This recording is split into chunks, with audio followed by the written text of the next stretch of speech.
Boa tarde, ouvintes da Cultura Online Brasil. Seja bem-vindo a mais um programa E Agora José. Um programa que discute a educação direto de Guarulhos para a Cultura Online Brasil. Está no ar o programa E Agora José. Um programa que discute a educação.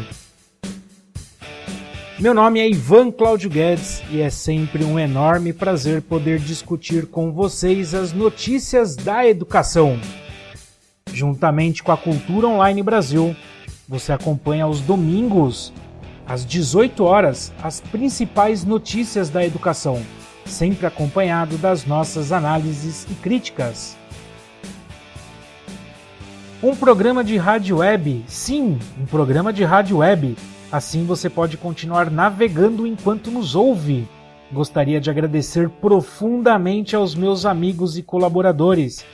Professor Fábio Luiz, do canal Nossa História. Professora Edna Opeso. Professor Omar de Camargo. E a supervisão, o acompanhamento, os conselhos e as críticas do jornalista Felipe de Souza. Eles sempre nos ajudam com a página do programa, com as pautas, enfim. Registro aqui o meu forte abraço. Muito bem, entre em contato com a Cultura Online Brasil através do site culturaonlinebrasil.net e culturaonlinebr.org e deixe seus comentários, suas críticas ou as suas sugestões. Você também pode acompanhar as notícias da educação no Facebook do programa Agora José e também poderá encaminhar por lá suas notícias. Por fim, recomendo que acesse o nosso canal do YouTube do programa Agora José e acompanhe os programas que se passaram. Muito bem, vamos às notícias de hoje. Bom, eu não preciso dizer que esta semana, uma semana atípica na política brasileira, uma semana em que nós estamos tendo várias reviravoltas no cenário político brasileiro, a educação acabou sendo deixada de lado, né, como sempre. Mas vamos acompanhar para ver o que vai acontecer, porque quando mudou o MEC, quando o Mendonça Filho entrou no MEC, nós tivemos várias mudanças na pasta da educação.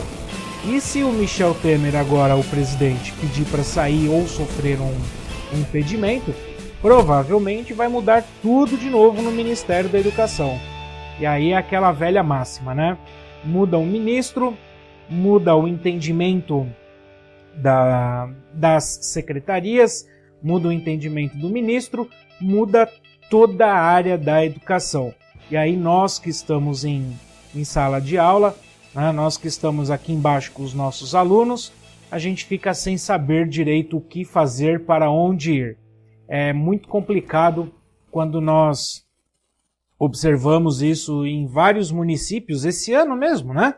Esse ano, vários municípios aí trocaram as prefeituras, juntamente com essa mudança das prefeituras, trocaram as secretarias, e dentro dessas mudanças das secretarias, nós tivemos mudanças nas concepções de ensino. Quando você tem mudança na concepção de ensino, quer dizer, quando o secretário ou a equipe do secretário é uma equipe que tem uma outra concepção de ensino, ela balança toda a estrutura que nós temos na base, ou seja, os professores, os alunos, a organização da escola.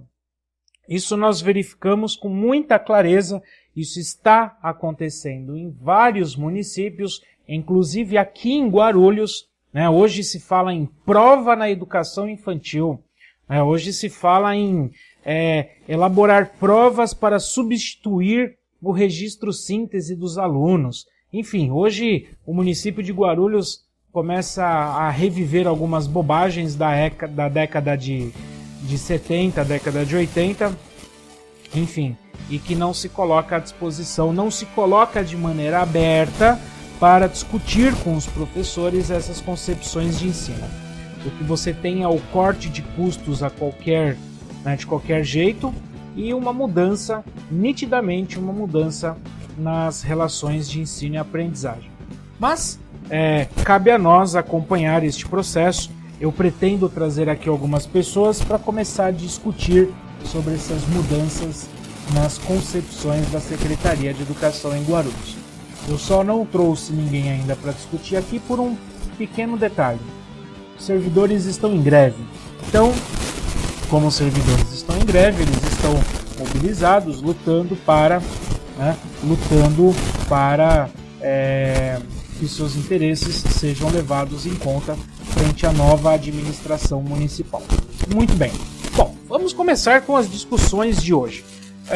Eu gostaria de fazer uso de um texto, de um artigo do Marcelo Viana. Marcelo Viana, que é matemático e diretor-geral do INPA. Ele é ganhador do prêmio Louis do Instituto de France. Aqui mostra como o matemático pode transformar vidas e ser divertida. Ele é colunista da Folha de São Paulo e escreve às sextas-feiras. Nesse texto que eu vou usar do Marcelo Viana para poder começar a nossa discussão, ele diz assim: a escola e seus problemas começaram há milênios. A civilização da Suméria prosperou no 3º milênio a.C., na região da Mesopotâmia, onde agora é o sul do Iraque. Entre os seus grandes centros estava, por exemplo, a cidade de Ur, onde sairia muito mais tarde o patriarca bíblico Abraão para dar início à saga dos Hebreus. Há consenso de que os sumérios foram os primeiros inventores da escrita, cerca de 3.300 anos antes de Cristo. Foi tal o brilho da Suméria que, muitos séculos depois de sua língua ter deixado de ser falada, continuou sendo usada por acadianos, assírios e babilônios como idioma de prestígio da ciência, do direito e da diplomacia. Um pouco como aconteceu com o latim na Idade Média Europeia. Mas a poeira do tempo tudo cobriu, e os sumérios foram esquecidos. Sua existência foi redescoberta no século XIX, primeiro de forma indireta, a partir do estudo das línguas dos sucessores mesopotâmicos. Um pouco como o planeta Netuno foi encontrado a partir de seu efeito no movimento de outros planetas. Depois, a partir de 1880, escavações arqueológicas trouxeram à luz dezenas de milhares de documentos, tábuas de argila e inscrições em monumentos, que comprovaram não só a existência dos sumérios, como a antiguidade de sua escrita. A escrita suméria é muito complicada, mas foi possível decifrá-la na primeira metade do século XX. Então os documentos escavados revelaram um tesouro de informações sobre este povo extraordinário que viveu há 5 milênios. Poemas escritos 1000 anos antes da Bíblia e da Ilíada de Homero atestam que uma literatura rica e criativa surgiu na alvorada da história. Uma das tábuas de argila mais famosas contém o primeiro relato escrito da Arca de Noé, e há muitos outros paralelos com a Bíblia. Através dos séculos, os textos escritos pelos sumérios nos falam do seu dia a dia, seus governantes, sua mentalidade, seus sentimentos, sua visão de mundo e seu sistema educacional. As escolas sumérias nasceram da necessidade de ensinar a escrita aos jovens que trabalhariam na administração do Palácio Real e do Templo, as duas grandes fontes de poder. Mas muitas outras matérias foram ensinadas como teologia, matemática, geografia, zoologia, botânica, geologia, gramática e linguística. As escolas se converteram em algo parecido com centros de pesquisa e de criação literária. Ao que sabemos, o ensino era pago e, portanto, estava essencialmente restrito aos filhos dos mais poderosos. Homens apenas. À frente da escola estava um professor auxiliado por alguns assistentes. Encarregado do sumério. Encarregado do desenho. Não sabemos se havia um encarregado da matemática, mas diversos documentos permitem entender os conteúdos curriculares da matemática e demais disciplinas. O horário era integral. O aluno estava na escola ao amanhecer e saía ao pôr do sol. A aprendizagem era baseada na repetição e memorização. Quanto ao método pedagógico, bastará dizer que um dos assistentes era o encarregado do chicote. Na verdade, professores e assistentes eram mal pagos e, naturalmente, viviam com fome e mal-humorados, o que tornava ainda mais propensos ao uso do chicote. Numa das tábuas de argila encontradas, um estudante, cansado de apanhar, suplica aos pais que convidem o professor para jantar em casa, sirvam uma boa refeição e lhe deem de presente uma túnica nova, para que fique feliz com o desempenho do infeliz aluno na escola. É provavelmente o primeiro caso documentado de tentativa de corrupção na história. Em comentário a esta coluna, uma professora afirmou que é fácil falar como deve ser a educação, mas tem que ver como vivem os professores. Além disso, hoje em dia os alunos não querem aprender. Talvez ela ficasse surpresa em saber que sua queixa é do tempo dos sumérios. Em outro documento escavado por lá, um pai se aflige como o filho que não se esforça para aprender não vai à escola e pensa apenas em se divertir, vagabundear pelas ruas em bando e destruir os jardins públicos. Com muito sacrifício, o pai paga a escola do filho em vez de destiná-lo a trabalhos pesados como os outros jovens, e desespera-se com a possibilidade de o herdeiro ingrato desperdiçar a oportunidade oferecida. Evoluímos um pouco na organização escolar e nos métodos pedagógicos. Afinal, o chicote e a palmatória foram banidos da sala de aula há algumas décadas, mas não tanto quanto precisamos. Em quantas escolas a repetição e memorização continuam sendo as principais técnicas didáticas? Já a natureza humana, essa não mudou nada em quase 5 milênios. Muito bem, essa é a reflexão do Marcelo Viana, ele que é matemático. Eu fico muito tentado a discutir aqui várias coisas sobre a história da educação. Ainda que eu tenha um conhecimento um pouco mais limitado sobre a história da educação, por exemplo, sobre o sistema de organização dos sumérios, eu não entendo praticamente nada. Para mim é novidade, né?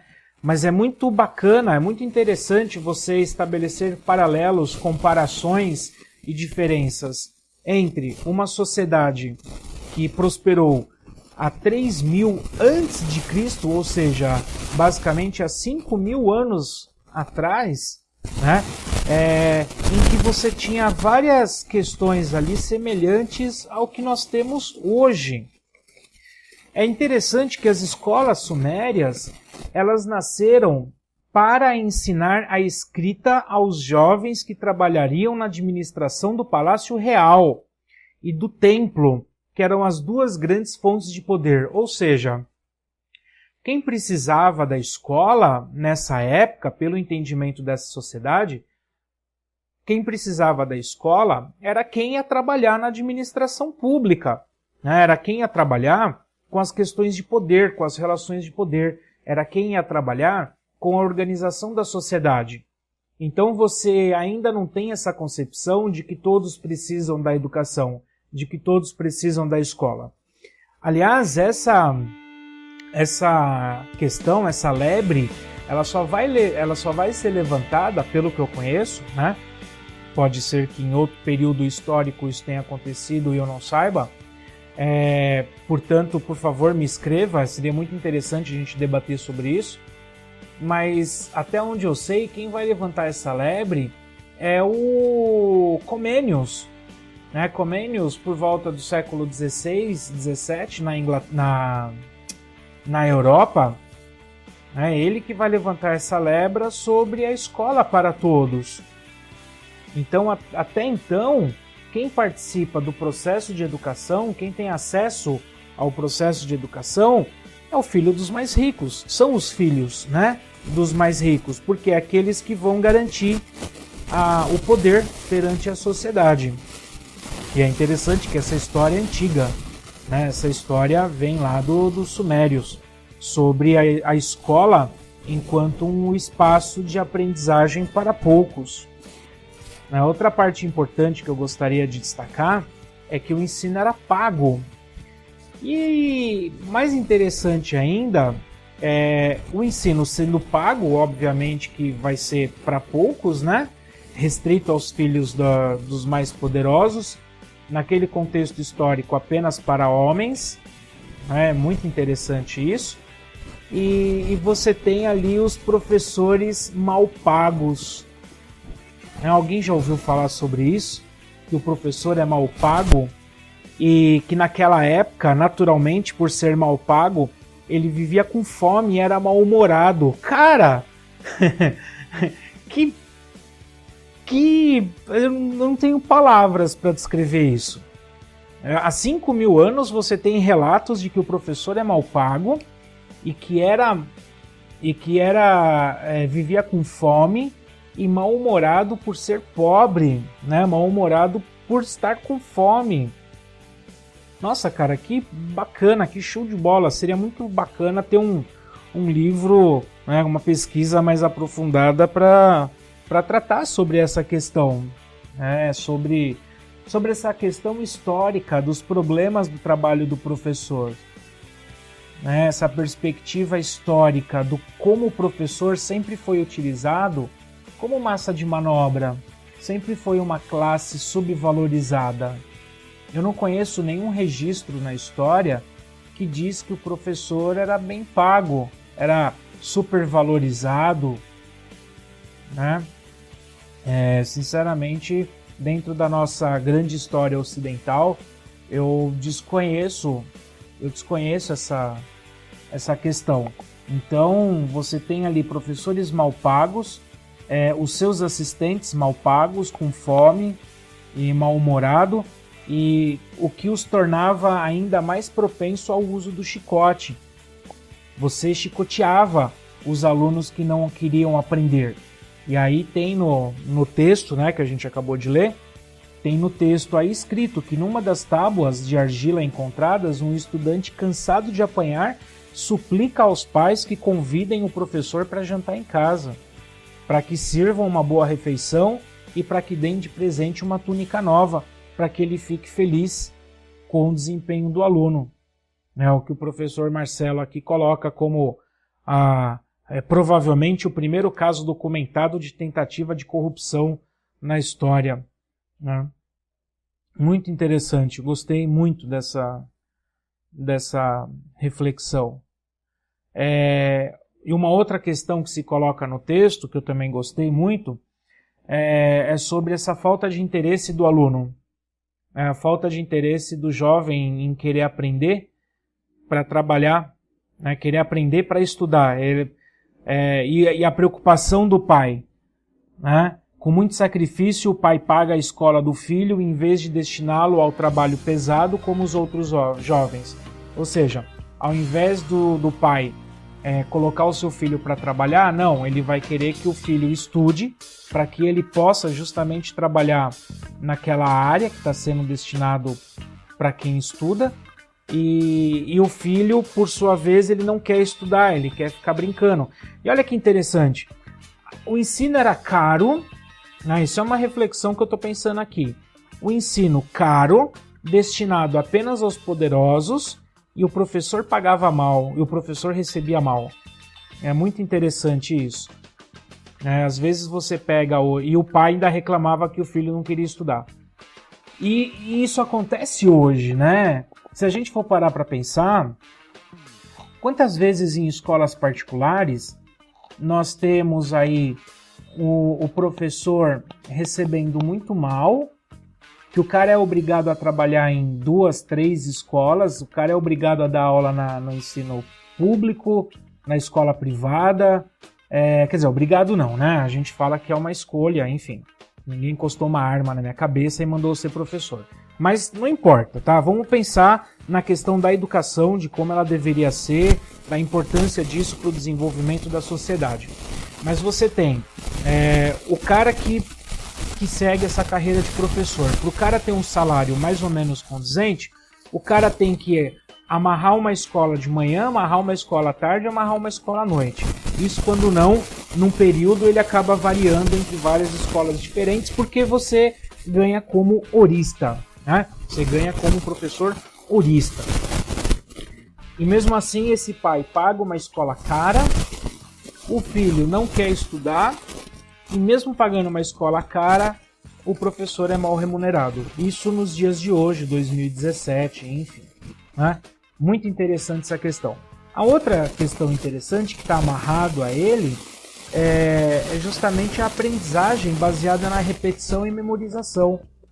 Gente, nós estamos falando aqui dos sumérios, há 3000 a.C., mas o método de aprendizagem baseado em repetição e memorização, ele é documentado, fundamentado pelo Skinner. O behaviorismo, durante os anos 50, 60 e 70, que chegou no Brasil e vai até os anos 80, 90, mais ou menos, né? Que a gente chama de tendência tecnicista, tendência pedagógica liberal tecnicista, baseado na memorização e na repetição, entendeu? Então você tem aí a perpetuação desse módulo de estudos que vem lá de 3000 a.C. Muito interessante, muito bacana essa possibilidade de reflexão. Eu fico muito feliz com isso. O texto, A Escola e Seus Problemas Começaram há Milênios, do Marcelo Viana, está disponível no site da Folha de São Paulo e você pode acessar para fazer a leitura na íntegra. Caso você seja coordenador pedagógico, você pode colocar isso para seus professores, para fazer uma discussão coletiva, bem interessante. Bom, vamos dando continuidade. Nós estamos falando sobre a questão da remuneração ruim do professor e atualmente nós estamos tendo a discussão sobre a terceirização, flexibilização das leis trabalhistas, né? Toda essa discussão trazida por esse governo que não se sabe se a gente não sabe se até segunda-feira ele estará ainda em vigor. Hoje é domingo, dia 21 de maio. Eu estou gravando esse programa no dia 19 de maio. Sinceramente, eu não sei se até domingo, quando esse programa vai ao ar, o presidente ainda estará aí. Bom, e só para completar o raciocínio,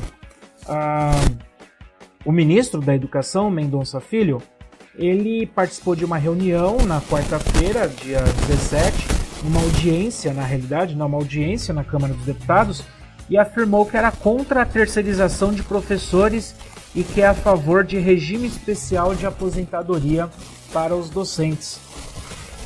O Mendonça Filho, ele participou durante quase 5 horas da reunião de comissão de educação. Entre outros temas, ele respondeu a perguntas do deputado Glauber Braga, do PSOL do Rio de Janeiro, a respeito de terceirização e aposentadoria. O projeto que aprova a terceirização foi aprovado pela Câmara dos Deputados em março e sancionado pelo presidente Michel Temer. Ele permite a contratação de serviço terceirizado em qualquer tipo de atividade de uma empresa. Abre aspas. Sobre a terceirização de professores, eu pessoalmente sou contra. Professor é uma atividade que exige um nível de vinculação à escola, à universidade, à entidade. Não é um método adequado a contratação via serviço terceirizado, afirmou o ministro. Não é contra, mas não falou nada, né? Abre aspas novamente. Lógico que a gente vive em federação. Lutarei em favor no sentido de os professores serem contratados em regime que leve em consideração o valor da profissão. Não é uma profissão que possa ser considerada acessória da escola, é peça-chave. Um professor qualificado, incentivado e bem remunerado é decisivo para que a gente possa ter bons resultados na educação. Sou contra qualquer tipo de terceirização por qualquer ente da federação. Fecha aspas, disse o ministro. Então, repito, é contra, mas não se posicionou durante o período de debate. Agora que a legislação está aprovada, agora que a gente pode terceirizar absolutamente tudo, né? Todas as atividades da escola, do sistema, da empresa, agora que a gente pode terceirizar absolutamente tudo, aí o senhor vem se posicionar dizendo que é contra. Desculpa, não colou, tá? Comigo não colou, de verdade mesmo, comigo não colou. No caso da aposentadoria, a reforma da Previdência ainda está em tramitação no Congresso. Na primeira versão do texto estava previsto que os professores deveriam seguir a regra geral, idade mínima de 65 anos e contribuição por pelo menos 25 anos. Na mais recente versão da reforma em tramitação, professores da rede de ensino federal terão de ter idade mínima de 60 anos para obter aposentadoria e 25 anos de contribuição. Entretanto, para ter direito ao salário integral, serão necessários 40 anos de contribuição. Esses 40 anos que o pessoal não entende, né? Se você fica desempregado um período, você muda de escola, né? Isso desconta, isso é contado em dias. São 40 anos de contribuição. Cara, isso é um absurdo. São 40 anos ininterruptos. 40 vezes 365. Velho, é isso que a galera não entende. Ainda segundo o texto em debate, professores das redes estaduais e municipais podem ter regras próprias que precisam ser votadas no prazo de até 6 meses após a aprovação da reforma da Previdência. Se isso não acontecer até lá, terão de seguir a regra nacional.